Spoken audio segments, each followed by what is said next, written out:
Have you ever been on a fast-paced shoot and you're secretly fumbling with your camera settings? Maybe the lighting's looking a little off, and don't even talk about your white balance. And you get home and are somehow miraculously able to salvage the images. Thank you, Lightroom gods. And you post a few to Instagram, and your clients, other photographers, vendors are all complimenting them, telling you how much they love your work. And you think to yourself, if only they knew the truth.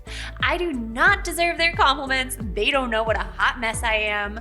I am not that good of a photographer. If you've ever felt like this, then you, my friend, have experienced imposter syndrome. We've all experienced this at some point on our journey as artists. But if we don't tame imposter syndrome, it has the potential to steal the joy from everything that we do, which can eventually lead to depression and stagnation. So in this video, I want to give you a way of harnessing imposter syndrome so that you can use it like a tool. So you can go from feeling like an imposter to feeling unstoppable and confident. This is an important topic. This is something that comes up again and again with students, friends, colleagues. I myself have experienced imposter syndrome. I'm definitely not immune to it.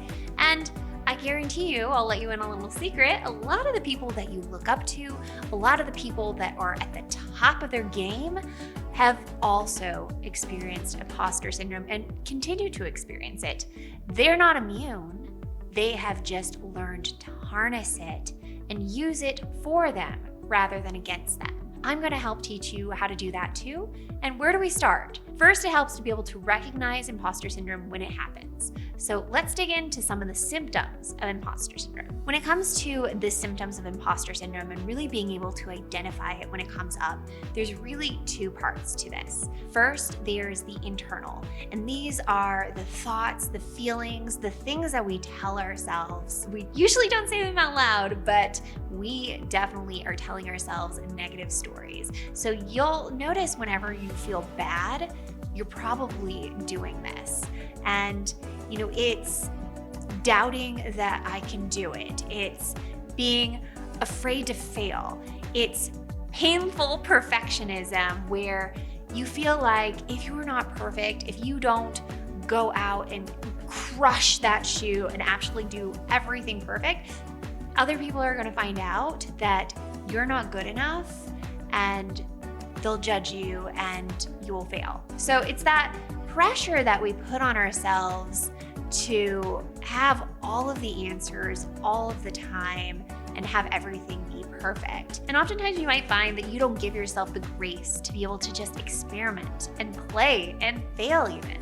But it's in those failures that we get the lessons that we need in order to have the growth that we really want. And this kind of leads into my other point that I wanted to touch on real quick, which is by telling yourself these negative stories, things that you're telling yourself, like I'm not enough, I'm not good enough, I don't have it what it takes, like all my best photos are just happy accidents. These people are better than me, they just have a better eye than me. I don't know if I'll ever be where I want to be. Whatever the story is that you're telling yourself, it's going to be different for everyone, but these at their core are really just lies that we're telling ourselves in order to keep ourselves playing small.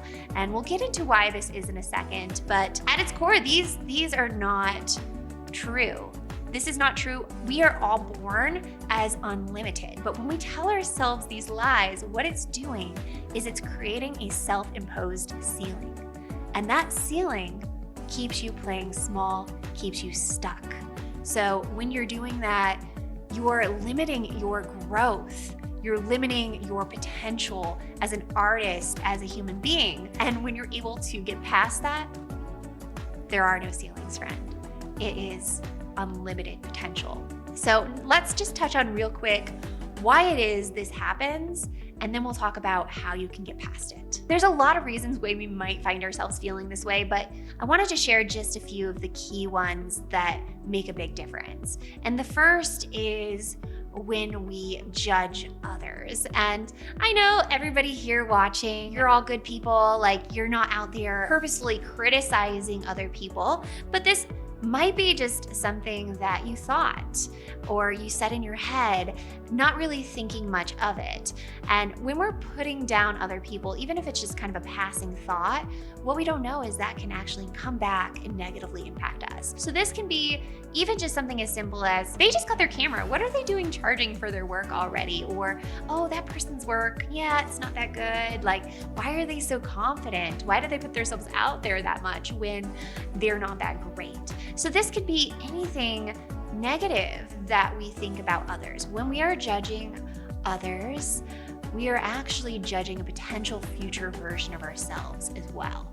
This doesn't even have to be other photographers that you're judging. It can be other people within your industry, other kinds of vendors, or even people outside of your work industry. So you want to be hyper aware of these thoughts as they're happening, because even if they're not being said out loud in a malicious way, even if it was just kind of a passing thought, what can happen is those negative thoughts and criticisms of others actually will become criticisms of ourselves that hold us back from doing the things we need to do to really experience the growth that we want in our lives. We're all on a journey with similar insecurities, fears, worries. So give others the same grace that you would want to give yourself. When you see others doing something that, whether you like what they're doing or whether you would do things a bit differently, that doesn't even matter. Just celebrate them. Celebrate them for being in the game, putting themselves out there and doing something, taking action. That in and of itself is amazing. And if you celebrate them, you are also subconsciously celebrating yourself.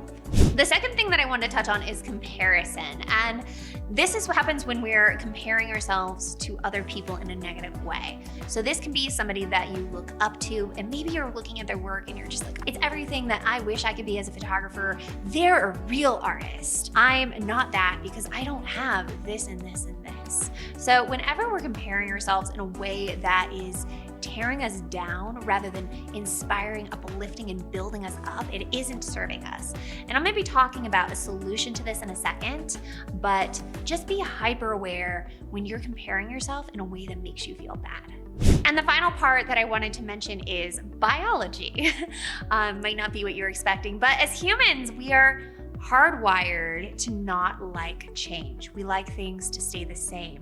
Any sort of change is scary. It's life-threatening. So this is, thank you evolution, hardwired into us. We haven't needed this for thousands of years, but we still have it, where our minds, if we're doing something that pushes us past our comfort zones, if we're doing something that is different from what we're used to, which is going to be required when you are starting a business, when you're learning a new skill. You're going to have to push past comfort zones. You're going to have to do something different. But our mind sends off red alerts. Ding, ding, ding. Oh no, this is scary territory. Stop. Don't do this. It's this almost battle between the internal part of us that doesn't want us to change, that wants us to stay small, that wants us to stay safe, that doesn't want to put ourselves out in the world for criticisms and judgments of others, just stay cozy in our little caves. And the part of us that as artists wants to grow and thrive and live and be alive.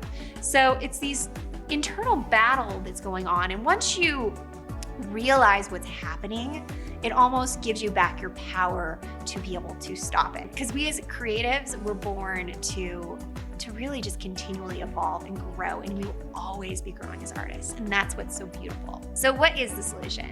If you've ever read or watched any sort of self-help or motivational videos or books, then you've probably heard the typical advice that you're already good enough as is. Basically, just stop it.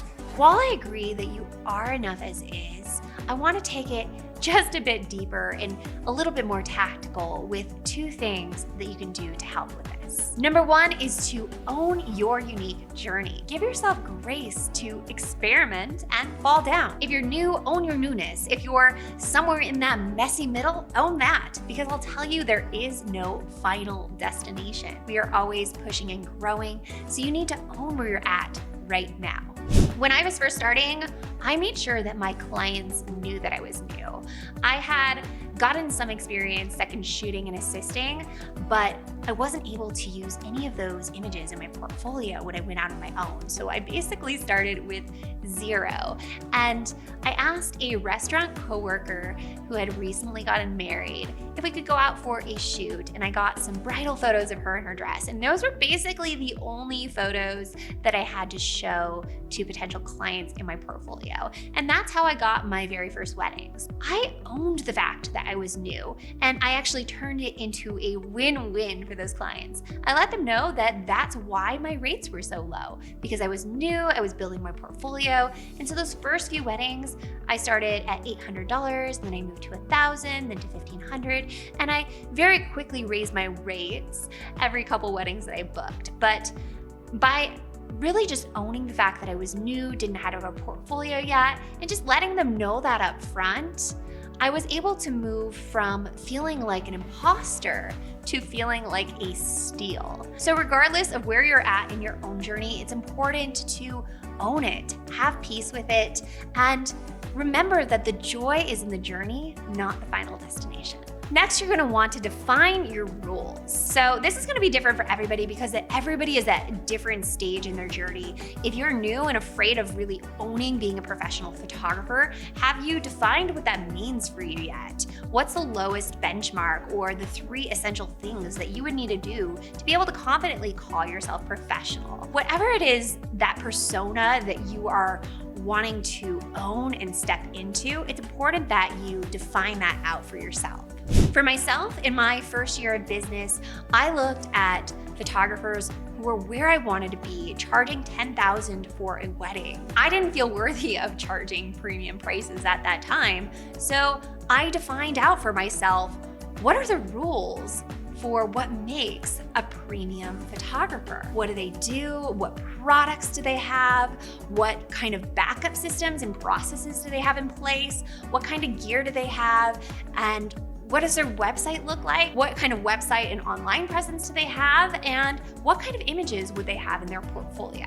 When you do this for the persona that you want, the one that you feel like you're an imposter at, it's going to help you create this strategic roadmap. And then all you have to do is bridge the gap from where you're at right now to the person that you want to become. So how did I do this? I sought help. Seek help from those who are where you want to be. Invest in courses and trainings that will help fill in those knowledge gaps you have, help you reach where you want to be so much faster. In fact, this is actually a big part of what helped form my roadmap and the steps that I needed to take to become that premium photographer. I took training from those that I looked up to, and it helped me grow so much quicker than I ever could have on my own. The point is, this takes you out of the rut of putting yourself down, which is what we do when we get into that imposter syndrome, and instead puts you on a strategic path towards achieving your goal. So I challenge you to embrace the fact that you can be both a work in progress and a masterpiece at the same time. Own how amazing you are right now so that you can continue to enjoy the journey of who you get to become. Truly hope you enjoyed this video. If you did, drop me a comment below. I would love to hear from you. And also check out some of my other videos on the channel and subscribe. And I will see you in the next video.